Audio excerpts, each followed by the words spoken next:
Meu nome é Carlos Horman, eu sou professor de Direito Digital já há mais de 20 anos. Eu sou formado tanto em Direito como em Ciência da Computação e uni as duas ciências por meio de estudos realizados na Universidade da Califórnia, onde eu me doutorei na matéria. Hoje, nós vamos tratar de inteligência artificial e direito e ver a interface que há entre essas duas ciências por meio de um estudo da criatividade da aplicação da inteligência artificial no ramo jurídico, com um enfoque na forma como o cinema vem apresentando o advogado e a profissão jurídica. Para isso, numa primeira parte da apresentação, nós vamos falar sobre a inteligência artificial, o que ela vem apresentando e desenvolvendo ao longo dos últimos anos, e depois vamos ver a implicação criativa que as obras protegidas pelo direito vêm sofrendo ao longo do tempo com a tecnologia. Vai ser interessante. Voltando bastante na história, em 1943, houve a primeira ideia de um matemático, Macaulay Pitts, em criar uma estrutura matemática baseada no cérebro humano. Tentar reproduzir, mais ou menos, como o cérebro humano poderia pensar de forma matemática. Isso em 1943. Mas foi em 1950, com um artigo escrito por um famoso matemático inglês chamado Alan Turing, que até foi objeto de um filme interessante recentemente, porque ele quem conseguiu decifrar o código de criptografia alemã que era usada para a comunicação durante a Segunda Guerra Mundial. É um filme que vale a pena assistir. Alan Turing, em 1950, escreveu um artigo intitulado As Máquinas Computacionais e o Pensamento, por meio do qual ele queria responder à seguinte pergunta: podem as máquinas pensar? A proposta de Alan Turing era definir essa possibilidade de as máquinas, os computadores, pensarem como uma reprodução do comportamento humano e não de realmente como o cérebro pensa, porque no fundo, nós não sabemos muito bem como funciona, como pensa o cérebro humano. Mas a gente sabe como os humanos se comportam. Em outras palavras, se um dia você estiver conversando com uma máquina e você achar que do outro lado há um ser humano, nós vamos dizer que essa máquina apresenta um bom comportamento humano. Portanto, ela estaria próxima, segundo a definição de Alan Turing, de um pensamento, entre aspas. Pois bem, isso aconteceu na década de 40, na década de 50. A partir daí nós temos o desenvolvimento dos chamados computadores digitais ao longo da década de 60, da década de 70. Não tivemos grandes desenvolvimentos daquilo que hoje nós chamamos de inteligência artificial. Aliás, do ponto de vista de um cientista da computação, inteligência artificial não é uma coisa única, e sim um conjunto de programas e atividades computacionais. Hoje está muito em voga, muito em moda, muito dito pela imprensa, soluções como o ChatGPT. Nós vamos tratar dele um pouco mais para frente. Mas há aplicações no dia a dia das pessoas de inteligência artificial já há bastante tempo. Alguns exemplos. Esses jogos eletrônicos por meio dos quais você joga xadrez contra uma máquina. Nós vamos dizer que é uma máquina que se comporta como se fosse um ser humano do outro lado jogando xadrez contra você. Portanto, ela, segundo a definição de Alan Turing, ela tem um comportamento humano. Ou máquinas que fazem, isso é bem antigo, direção autônoma, pilotos automáticos em avião, pilotos automáticos em automóveis. Também é algo que remonta até ao século passado, especialmente em aeronaves. Jogos de pôquer pelo computador, também outro exemplo de inteligência artificial mais antiga. A partir do início deste século, houve duas mudanças interessantes na indústria da computação que levaram a uma queda de preço dos microprocessadores e, a partir dos anos 2010, uma abrupta queda de preços das memórias. Bem, memórias mais baratas, possibilidade de se criar grandes armazenamentos de bancos de dados, até mesmo em computadores enormes que são disponibilizados por grandes empresas e ficam em áreas remotas, às vezes até abaixo do nível do mar, criando a chamada computação em nuvem. Então, essa queda de preço e essa grande oferta de memória permitiu um desenvolvimento daquilo que a gente está mais acostumado a chamar de uma inteligência artificial num sentido estrito. Por quê? Porque processadores mais baratos e grandes massas de dados levaram à possibilidade de algoritmos de computação buscarem bastantes informações e retornarem essas informações, dando a impressão que eles têm um comportamento humano quando se comunicam com um ser humano.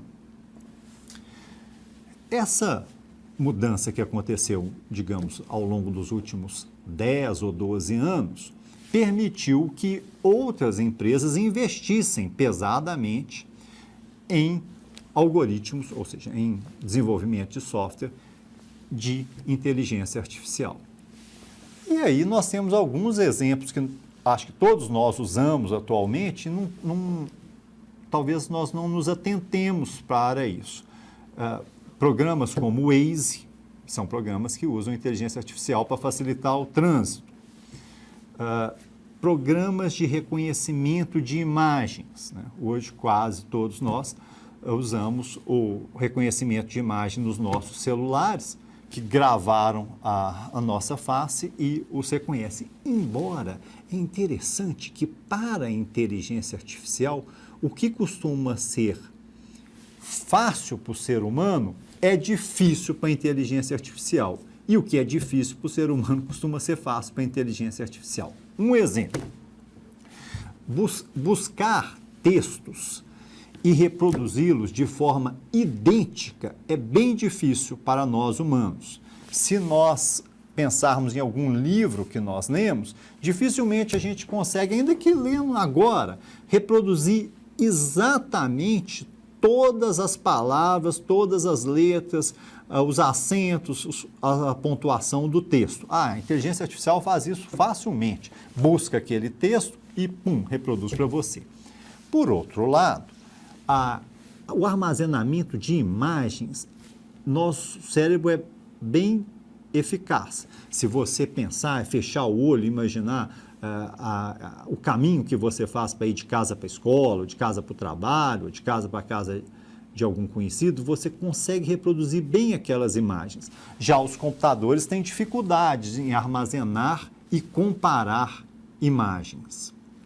Então, nesses casos, a gente costuma se deparar com erros um pouco grosseiros da inteligência artificial. Você apresenta uma imagem como uma meia e ele responde que aquilo é um elefante. E nós não temos a menor ideia de por que ele cometeu esse erro, que é um erro que os seres humanos definitivamente não cometem.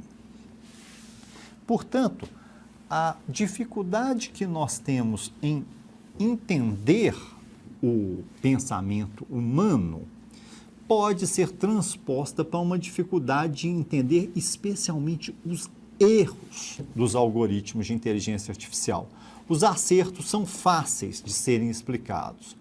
Os erros já são um pouco mais complexos de serem explicados, o que pode levar a alguns problemas quando se usam esses algoritmos para interferir diretamente na vida humana. Eu vou dar um exemplo interessante. Houve um caso na Flórida que um policial disfarçado estava numa área de tráfico de drogas e ele tirou a foto de um vendedor de drogas que era conhecido apenas pelo apelido de Midnight, meia-noite. Levou essa foto, que ele tirou no celular dele, para a polícia e lá fez uso de um programa chamado Faces de inteligência artificial que busca numa base de dados enorme que tem milhões de fotografias, coisa na faixa de 30 milhões de fotografias de faces humanas, e o programa apresentou quem seria a pessoa que correspondia àquela foto tirada por meio de um celular à noite com pouca definição. E essa pessoa, identificada por meio de um programa de inteligência artificial, foi levada a julgamento. Nos Estados Unidos, há um precedente da Suprema Corte, chamado Brady, que diz que o réu, num processo criminal, tem o direito de entender como a prova foi produzida pelo Estado contra o réu. Então, nesse caso, o réu pediu para que fosse explicado como aquele software de inteligência artificial produziu a prova por meio da qual diz que a foto tirada pelo celular seria a foto dele que estava cadastrada na base de dados da polícia. Obviamente, essa demonstração é muito difícil de ser feita porque baseada num algoritmo que, como eu falei, muitas vezes a gente não consegue explicar bem os erros. No caso, obviamente, ele, réu, estava dizendo que o software teria errado ao dizer que ele seria aquele criminoso. Pois bem, ele não conseguiu sucesso debaixo do precedente de Brady, ou seja, foi aceito, a corte entendeu que o fato daquele software funcionar bem, como alguém, né, um perito de ciência da computação diria que funciona bem, seria suficiente para validar a prova. Então, é um caso interessante esse. Eu até não sei dizer se errou ou se acertou, né? O réu vai dizer que errou, a polícia diz que acertou. Mas é uma situação curiosa por meio da qual o direito passa a estar sujeito a uma definição bem precisa dado pela técnica da ciência da computação. É um caso bem recente, esse nós ainda vamos aguardar um pouco mais como que esses precedentes vão caminhar. Portanto, voltando um pouco à questão da inteligência artificial sob a ótica da computação, eu poderia dizer que todos esses exemplos que nós demos apontam para uma tecnologia já bastante usada, ainda tem muito o que ser feito, mas eu acho também um pouco de histeria nesse momento, quando se fala que a inteligência artificial, especialmente o que vem sendo bastante divulgado desde dezembro do ano passado, que é o ChatGPT, seria capaz de resolver todas as tarefas humanas, substituir médicos, substituir advogados, substituir engenheiros, fazer todos os diagnósticos, porque ela tem uma vantagem, como eu disse, quer dizer, ela é capaz de buscar dados muito mais rapidamente do que nós, seres humanos, e apresentar esses dados. Mas ela tem enormes dificuldades em questões como criatividade ou entender relações humanas. Se bem que realmente entender relações humanas, eu acho que nós mesmos temos dificuldade em entendê-las. Mas eu não tenho dúvida que um computador muito rápido, com grande capacidade de armazenamento de dados, é capaz de apresentar jogadas num jogo de xadrez mais rapidamente e mais eficazmente que um ser humano. Mas ele não é capaz de, digamos, sugerir uma mudança na regra do xadrez para tornar o xadrez mais divertido. Por quê? Porque a inteligência artificial ela é baseada num conhecimento humano pré-existente. Ela vai buscar toda essa massa de dados que está armazenada, processá-la e buscar alguma resposta. É claro que ela pode aprender com um ser humano, digamos, eu faço uma pergunta, o ChatGPT responde de uma forma e eu vejo que aquela forma não foi boa de resposta. Eu dou um sinal negativo e alimento, informo o programa de ChatGPT, de inteligência artificial, uma resposta melhor, né? Como ele pode aprender a partir de uma conversa com uma pessoa ou até com um outro programa. Isso aí é possível. Mas, do ponto de vista da criatividade humana, ele propor algo que mude, como eu falei, a regra do xadrez, nós ainda estamos fora dessa realidade.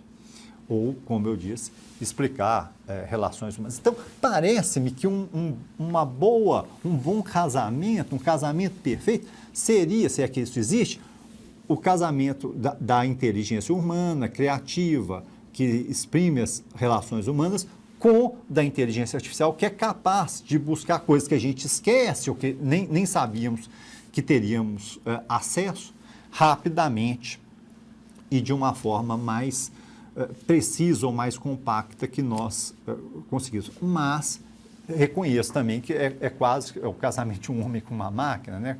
Quase que de um cérebro humano com o cérebro do ET. Nós vamos agora deslocar aqui para a apresentação sobre inteligência artificial, direito e cinema, em face de uma situação que nós vivemos nesse mês, abril de 2023, quando pediram uma pausa no desenvolvimento da inteligência artificial. Portanto, deslocando para a apresentação, peço que me aqui acompanhe. Inteligência artificial, direito e cinema deste mês.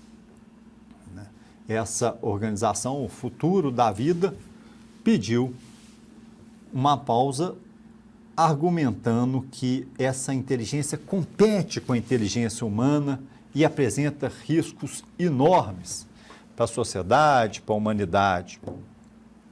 É interessante que essa tradução que eu fiz foi feita pela inteligência artificial do Google Tradutor. Aliás, eu até aproveito para lembrar que uma área onde a inteligência artificial é bem desenvolvida é tradução.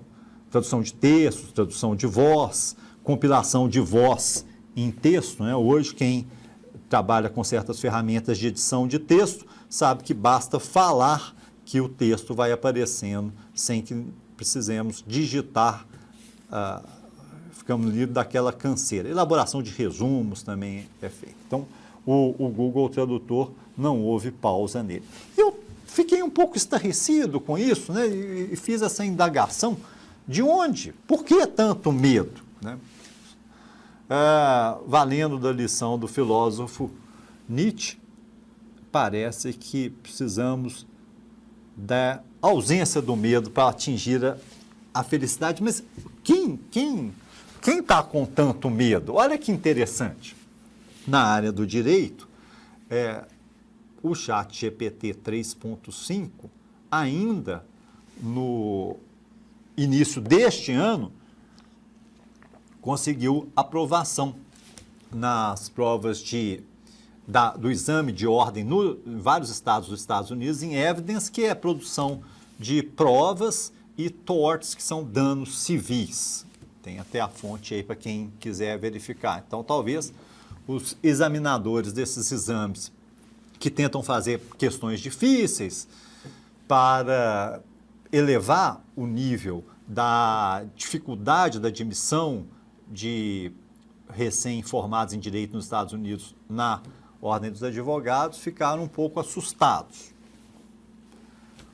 Ou nós, professores de direito, né, segundo a American Bar Association, que é a Ordem dos Advogados americana, o GBT é capaz de dar respostas bem sofisticadas, né? Tem montanhas e montanhas de dados, de textos jurídicos, eles buscam mais rapidamente do que os mesmos cérebros dos jovens alunos cursando direito. Então, fica difícil elaborar uma prova quando o aluno pode fazer uso desse recurso, elaborar a prova ou fazer trabalhos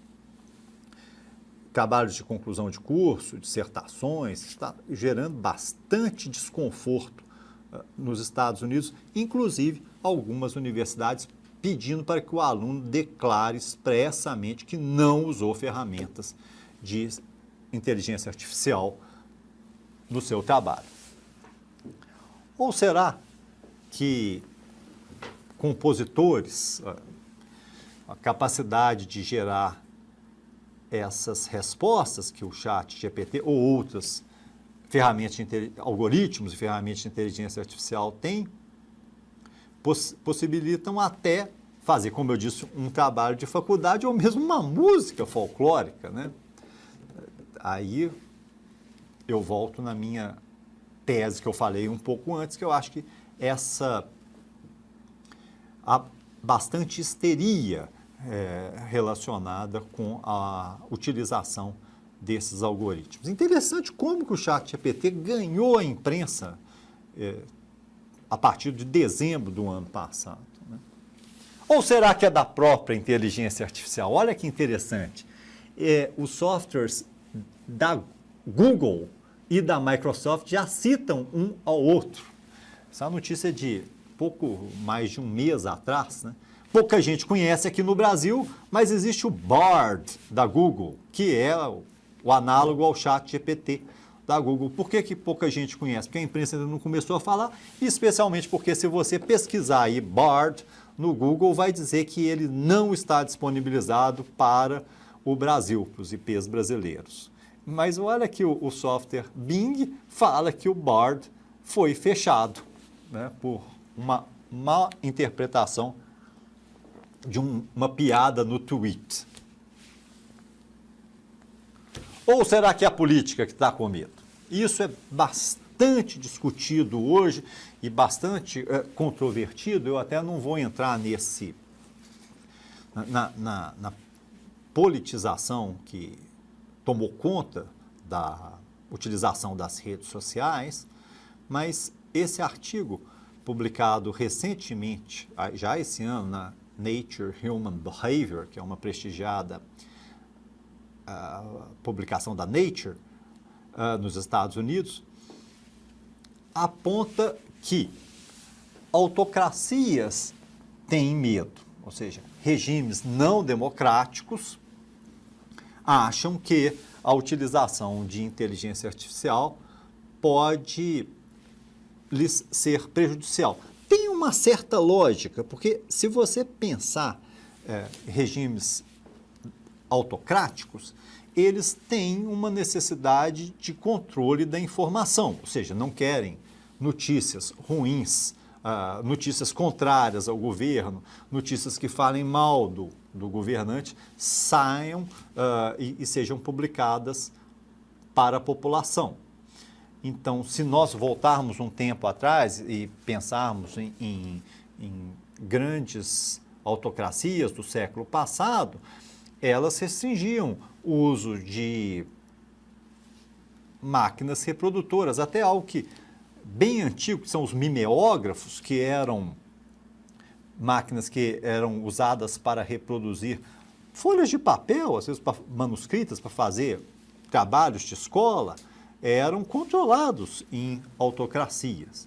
Quando você pensa a revolução digital, ela vai no caminho oposto. Ela permite impressoras que imprimem e podem imprimir, obviamente, panfletos contrários ao governo cada vez mais rapidamente. e, posteriormente, a própria internet. Então, há uma tese que as autocracias não gostam da inteligência artificial, porque ela pode gerar bastante informação a favor da democracia e, consequentemente, derrubar o ditador. Mas há quem diga o contrário, que são as democracias que têm medo da inteligência artificial, porque a inteligência artificial poderia ser usada também, como nós vimos um pouco atrás, no caso de uma piada no Twitter ser reproduzida por algoritmos de inteligência artificial como sendo verdadeira. E no caso da utilização dessas falsidades como uma forma para diminuir a confiança na política e aumentar o populismo ou uma divisão que provavelmente poderiam ser prejudiciais para uma democracia. Esse artigo traz um gráfico sobre o número de artigos que são publicados nas redes sociais, tratando de assuntos que são relacionados à política. Então, vê quanto mais escuro aí, o maior o número de artigos, os Estados Unidos liderando, o Brasil também numa faixa alta de número de artigos, e aí essa interligação entre os pontos A, B, C das mídias sociais com influência na democracia e na desinformação ou uma exposição exagerada. E aí os assuntos mais citados, participação, politização, populismo em terceiro lugar, informação errada em quarto lugar, mas há também conhecimento, confiança, expressão, aí começamos a ver outros lados, extremismo, discursos do ódio, e até diminuindo para assuntos como informação de saúde ou democracia. De forma que parece-me que há uma dificuldade ainda em se adaptar, como eu falei, a essa necessidade de conciliação da inteligência artificial com a inteligência humana e uma certa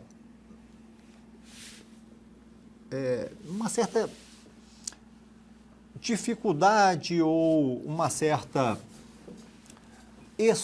estupefação que leva, num primeiro momento, as pessoas a dizerem isso é ruim, pinça alfa, isso é ruim para a democracia, isso é ruim para o conhecimento, isso é ruim porque vai levar à desinformação.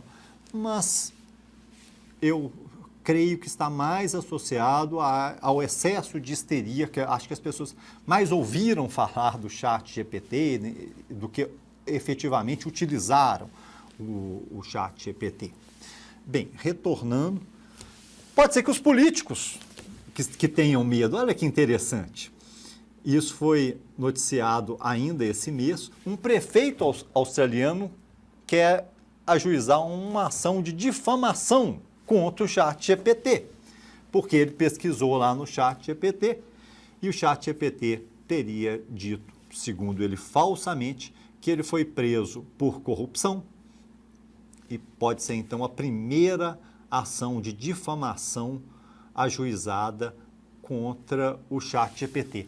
Interessante que há uma ação judicial de um criador de programa de inteligência artificial que é usado para desenvolvimento de outras invenções, que gostaria que o programa dele de inteligência artificial fosse titular do direito de patente sobre essas invenções que ele cria. Ou seja, uma pergunta como: podem as máquinas ser criativas? Ele tentou isso nos Estados Unidos, perdeu a ação em primeira instância, perdeu a ação em segunda instância, tentou recorrer para a Suprema Corte, segunda-feira, dia 24 de abril, a Suprema Corte negou conhecimento do recurso dele. Mas é mais uma interface interessante que existe entre criação, proteção judicial para máquinas e algoritmos de inteligência artificial. Voltando aqui para o caso desse político, quer dizer, o político se irritou e seria uma possibilidade de o ChatGPT cometer difamação. Ou será que é apenas cansaço mesmo, esse cansaço que bate? Vamos dar uma lida aí.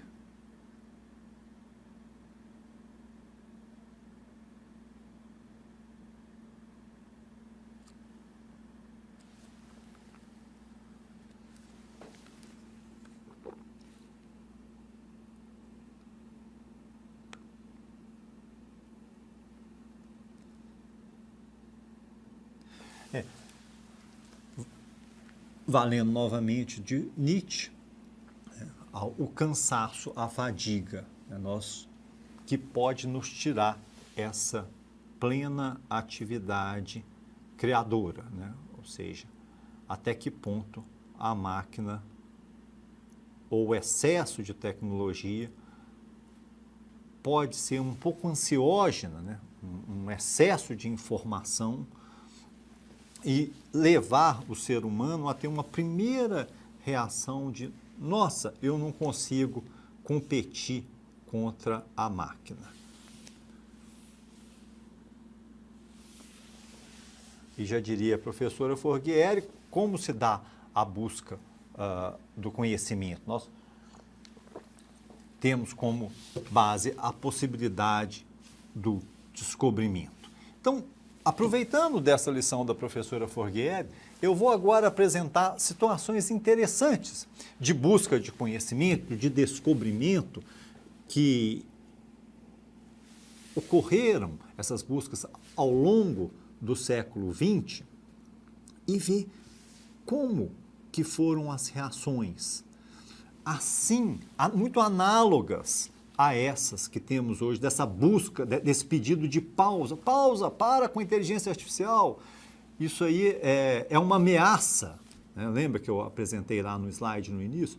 Isso é uma ameaça à humanidade. Eu vou apresentar algumas situações bem antigas até, que muitos de vocês não têm conhecimento, e como que elas foram entendidas no primeiro momento, ou mal entendidas num primeiro momento, como profundamente ameaçadoras ao nosso modo de existir.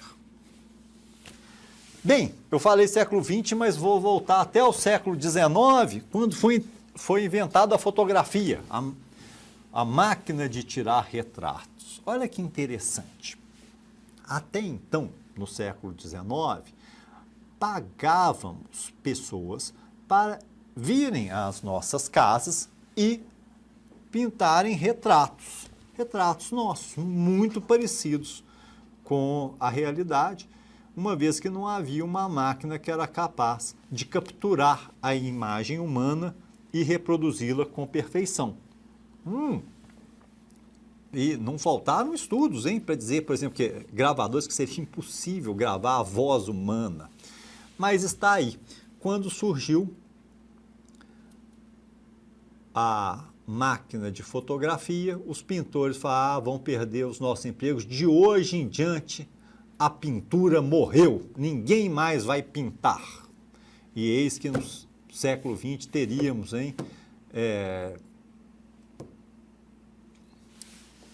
a pintura continuaria, não morreu, né? As previsões costumam ir por água abaixo, mas foi uma máquina que reproduzia um comportamento até então só humano, né? Só humano era capaz de pintar um retrato para copiar uma pessoa.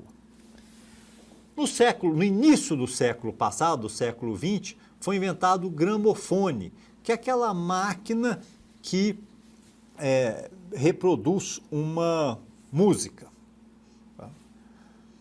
E lá, conforme esse artigo de John Philip Sousa até, os cantores falaram, agora acabou, ninguém mais vai cantar, porque as pessoas têm máquinas que tocam músicas, né? Ninguém mais vai querer pagar para ouvir um cantor cantando. Acabou a subsistência. Aí, sobre o gramofone, John Philip Sousa diz que ameaça até o corpo político. Olha que interessante, uma invenção dessa, que hoje a gente nem dá bola, né? Quem tem Spotify nem quer saber de gramofone. Vai ameaçar o gosto musical. Olha, vai despojar a vida real, acabar com a vida humana, cheia de alma das apresentações. Não tem mais alma nenhuma. Quer dizer, com base nesse artigo aí, 100 anos temendo a tecnologia. Quer dizer, o medo é mais velho do que o medo da inteligência artificial. E essas previsões também catastróficas, né? Ó, despoja a vida real, o gramofone. Eis que 100 anos atrás, eu falo 100 anos atrás porque o rádio chegou no Brasil há 100 anos atrás, em 1923, Roquete Pinto inaugurou a primeira estação, mas em 1920 surge o rádio nos Estados Unidos. Puxa, música transmitida ao vivo e de graça pelas ondas eletromagnéticas, qualquer um pode receber. A indústria do gramofone fala, agora que acabou mesmo o mundo, né? O céu está caindo na nossa indústria, porque música de graça ninguém mais vai pagar por gramofone. Depois nós tivemos a TV aberta e na década de 60 a TV aberta reclama da TV a cabo. Até um dado interessante, a TV a cabo surgiu no Oregon, no estado americano, na década de 50, porque havia uma montanha muito grande e uma cidade embaixo. Então, o sinal da televisão não conseguia passar aquela montanha. O prefeito teve uma ideia de botar uma antena no alto da montanha para captar a imagem que vinha pelo ar, pela onda eletromagnética, e puxar um grande cabo da antena e cabear a cidade, para que eles pudessem assistir. A partir daí surgiu a televisão a cabo e em 1960 a TV aberta falou, isso vai acabar com a nossa indústria. Gente, eles foram até a Suprema Corte dos Estados Unidos em 1968 por 2 votos apenas que a Suprema Corte quase proibiu a tecnologia da TV a cabo. Eis que 20 anos depois, praticamente, o jogo virou e foi a TV a cabo que reclamou da TV aberta, porque houve a obrigação de a TV a cabo inserir o sinal da TV aberta. E a TV a cabo não queria inserir, porque muita gente tinha só a TV a cabo e perdia, ficava sem o sinal da TV aberta, e a TV aberta reclamou. Mas a Suprema Corte americana validou e disse que tinha sim que carregar o sinal da TV aberta dentro da TV a cabo. Mais uma, essa é incrível. Foi inventado um aparelho que permitia gravar a televisão, chamava videocassete, aparelhos de VCR. A TV aberta que reclamou, falou, espera aí, desse jeito as pessoas vão gravar os nossos programas e reproduzir depois, isso viola os nossos direitos autorais. Por um voto, a Suprema Corte salvou a tecnologia do videocassete para dizer que não violava direitos autorais, apenas deslocava no tempo. Você está trabalhando às 8 horas da noite, tem uma novela, você grava e vê quando chega em casa às 11 horas da noite. Década de 90, mais uma inovação tecnológica. É inventado o MP3, esse formato de música que todos nós usamos atualmente. E aí, realmente, a indústria do conteúdo de música falou, agora vai, agora acaba, ninguém mais vai pagar por música. Tentaram tirar um aparelho que reproduzia o MP3, o Reel, dessa Diamond Multimedia, porque ele fazia cópias ilegais, cópias de cópias, cópias de cópias, cópias de cópias, mas felizmente as cortes mantiveram. No início dos anos 2000, um site chamado Napster passou a permitir o compartilhamento de músicas em MP3. O direito derrubou ele. Ah, não, está violando muitos direitos autorais, estou com medo do Napster, fechou o Napster. Uma outra tecnologia vem em 2005, tecnologia de compartilhamento de MP3 por meio de redes par a par, peer-to-peer, e as cortes fecham Grokster, que era uma rede de compartilhamento.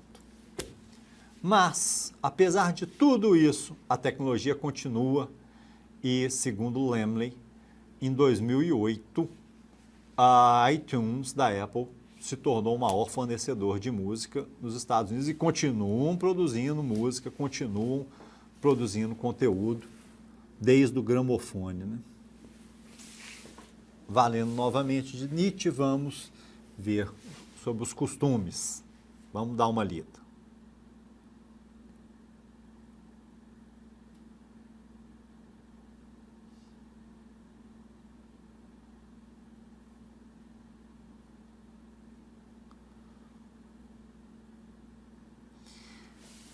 Essa conclusão do Nietzsche é bem interessante, né?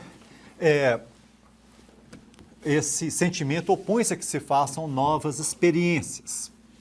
A nossa busca por novas experiências, uma certa estupefação com a novidade e essa vontade de pausa aí um pouco, estou cansado. Se bem que eu me lembrei agora de um caso interessante, quando surgiram as pesquisas com DNA humano, houve realmente um pedido de suspensão para analisar as consequências jurídicas do mapeamento do genoma humano.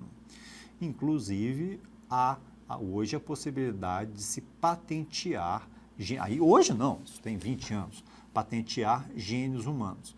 Então, dada a dificuldade do direito em lidar com essas mudanças muito criativas, uma vez que o direito anda atrás do fato, isso pode ser uma defesa para essa pausa que foi pedida, né, em face das novas experiências. Bem, chegando agora à parte final, eu vou transpor essa questão da criatividade e das obras que são protegidas pelo direito para uma visão de como a atividade dos juristas, dos advogados, dos professores de direito vem sendo retratada pela indústria do entretenimento, especificamente pelo cinema. Pedir que vocês me acompanhem aqui. Olha que interessante. No longínquo 1957, esse filme, 12 Homens e uma Sentença, 12 Homens se refere ao fato de a composição do júri nos Estados Unidos ser feita por 12 jurados. Para condenar o réu, se der empate num então você precisa de 7 a 5. Esse grande ator, Henry Fonda, faz o papel de um advogado e ele é recebido na cidade, se apresenta falando em inglês, I am your lawyer, eu sou o seu advogado. E é recebido assim com bastante deferência e respeito, ou seja, apresentação como sendo alguém esperado, respeitado, que iria fazer uma defesa de alguém injustamente processado criminalmente. Ainda em 73, essa imagem interessante, é um filme chamado The Paper Chase, que seria, a tradução literal seria A Corrida de Papel, porque os alunos de direito tem que ler muitos casos, estudar muitos códigos, muitas leis, portanto, eles correm atrás do papel. E é um professor de Harvard. Esse filme foi traduzido aqui para o Brasil como O Homem que Escolheste. Mostra aí uma aula, um professor em Harvard, nota ele vestido, né, com a gravata borboleta, com um terno bastante sério, né, e o aluno recebendo ali a aula, o professor no alto do púlpito, e aqui o aluno, a corrida de papel, ele estudando, dando a entender que ele tem uma carga de estudo, uma carga de leitura brutal fora da sala de aula. Algo que denota uma dedicação, uma necessidade de preparo, uma cultura grande. Guarda bastante esse aluno, que depois nós vamos ver no final como é que os alunos vão serão retratados. Em 82, a coisa começa a mudar. Olha o que o advogado, como o advogado é retratado julgando pinball num dia frio e chuvoso ou nevando. Ah, professor, está muito difícil, está muito pequeno isso aí, por que o senhor não aumenta? Beleza, eu vou aumentar. Ele aproveitando a tarde de trabalho, né, para ver um dia de dezembro, né, parece um enfeite de Natal ali ao fundo, bebendo uísque. Então, no filme ele fala isso. As tardes chuvosas são boas para tomar um uísque. Quer dizer, o advogado já retratado como um alcoólatra.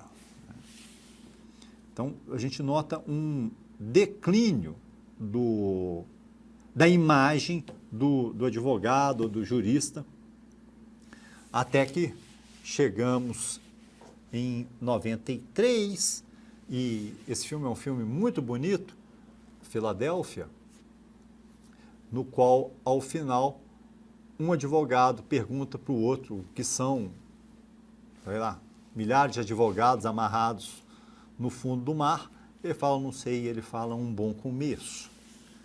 Em 97, então, o fundo do poço, quando o advogado é apresentado, esse título, né, foi um filme também que fez muito sucesso, e o advogado é a própria encarnação do mal, com muito fogo e muita maldade. E no início do século, a estudante de Direito, né, é apresentada como uma jovem que pede admissão em Harvard, com um vídeo bem, até engraçado, mas assim, bem diferente daquele aluno que foi submetido lá ao professor Kingsfield em 1973 e ficou coberto de livros para poder estudar. Portanto, eu não sei muito bem dizer de onde eu tirei essas ideias para poder apresentar para vocês esses filmes. Eu não sei explicar muito bem como o meu cérebro funcionou para apresentar, para juntar isso. A inteligência artificial, ela não é capaz de produzir isso de forma tão criativa como eu produzi. Mas, se esse texto for disponibilizado na internet, for armazenado e um software como o ChatGPT começar a buscá-lo, nós vamos talvez até achar que ele foi criativo. Ele não é tão criativo como eu fui, não. Mas ele vai se basear numa experiência humana pré-existente e você vai poder dizer, olha, ele até que se comporta como um ser humano, ele tem um comportamento parecido com o comportamento humano. Portanto, aqui peço que a gente volte para a minha conclusão. Mais uma vez em Nietzsche, vamos ler?